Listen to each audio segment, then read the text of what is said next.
Hello, biology students. Today we're going to spend a little bit of time reviewing the vocabulary that you learned yesterday, and then look at an interactive scenario where you can actually choose some of the different environmental factors and the traits that the animals have, and kind of play around with natural selection and use some of this vocabulary to explain what you see happening.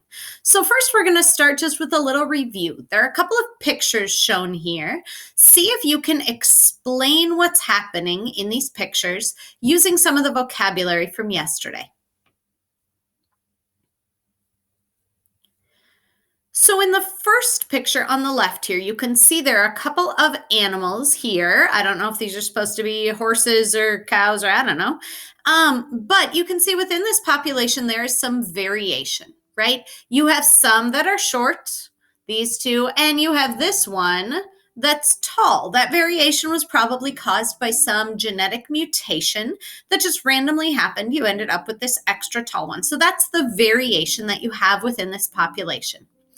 There's also some competition happening here. These animals need to compete to get food. They eat the leaves off of these trees, and so there's some competition for food. There's only a certain amount of food, and because that food is up high, there's some struggle for who's able to access that food and get enough to survive and eat.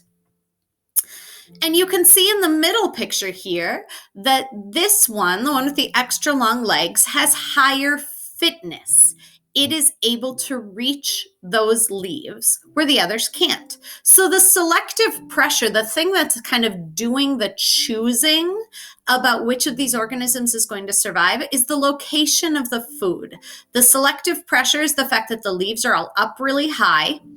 And because that one in the middle was lucky enough to have that mutation and have extra long legs, it is more fit in that environment. It's able to reach more food and it's able to survive and reproduce. And since that's the one that's able to survive and reproduce the most, it passes on the piece of DNA that gives it these nice, not long legs to its offspring. And so within a generation or two, you have this whole population that has the long-legged adaptation. Remember, a beneficial variation that helps them to survive is called an adaptation.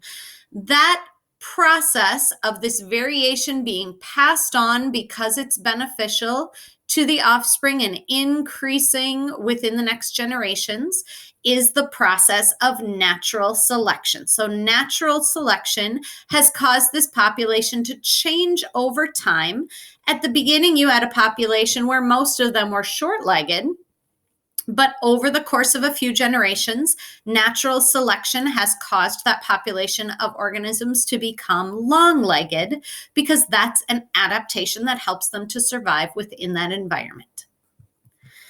You are going to be reviewing this vocabulary again and looking at this again through an interactive scenario. So I'm going to show you a couple of things about kind of how to open this and how to set this up, but you're going to be working through a Google form today that will tell you step by step what to do with some questions for each scenario that you need to answer. So the most important thing today will be to read those instructions really carefully to make sure that you are doing that you're running these scenarios the way that you need to. So when you open the link, which is in the Google form, you'll get to a website like this. First, you click on the little icon for that simulation right there, and it will load up. You don't want to do the intro. You actually want to choose the one over here on the right. You're going to click on the lab and go to that simulation, which brings you to a screen that looks like this. And you can see at the beginning, we just have one lonely little bunny hopping all by himself. If anything's going to happen and we're going to have more generations of bunnies, we need to add a mate. So the first thing you will always do is click that add a mate button. So you have a couple of bunnies. And then over time, you will be able to watch the population change.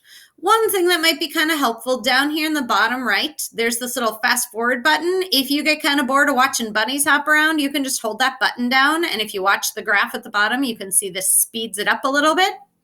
So if we just have bunnies and we just let our bunnies go and go and go, as bunnies do, they multiply until the bunnies have taken over the world. So that is what happens if we don't change anything else. Down here on the bottom right, I'm going to close out of my picture so you can see it here. This little yellow button allows you to reset this scenario. So we're going to reset and start over. Again, you always start by adding a mate. And this time, we're going to limit the food. So I'm going to click that box over on the right, and you can see some of the bushes disappear. This is maybe a little more realistic. And as you go through the Google form, it's going to ask you to use some of the vocabulary that we've been learning to describe and explain what's happening in these scenarios. So this time, you'll notice if I speed it up a little bit, hang on. Our bunny population will continue to increase, but then eventually it decreases because there's not as much food. And so it just kind of goes up and down and up and down. Because of that limited amount of food. You're going to run a few more simulations with this, so I'll reset this once more. As you go through and run these simulations, you're going to be asked to change a couple things. If you look over here, you can see there are a few environmental factors that you can change. We already tried the limited food. In some of the other scenarios, you'll be asked to add some tough food, which looks like that. It changes the type of plants.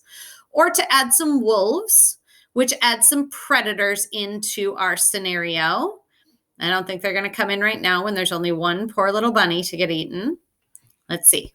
If we can add another one, we'll add some more bunnies just so you can see. So we add some wolves. Oh, in that case, they all died because we didn't have enough. Normally, when you do this, you will want to wait. And this is in the instructions. You'll want to wait a few generations. So that you have enough rabbits so that doesn't happen instantly. So you should always wait until about the third generation. When you get to about here, then you have enough rabbits that you can add in some other factors without totally wiping out your population instantly. So read the instructions carefully for things like that. You also, in the top right here, you can see you also have the option to add some mutations into this population. You can change the traits of these rabbits by adding those mutations. You can change the color of the fur so they can have brown fur. You'll have some brown-furred rabbits and some white-furred.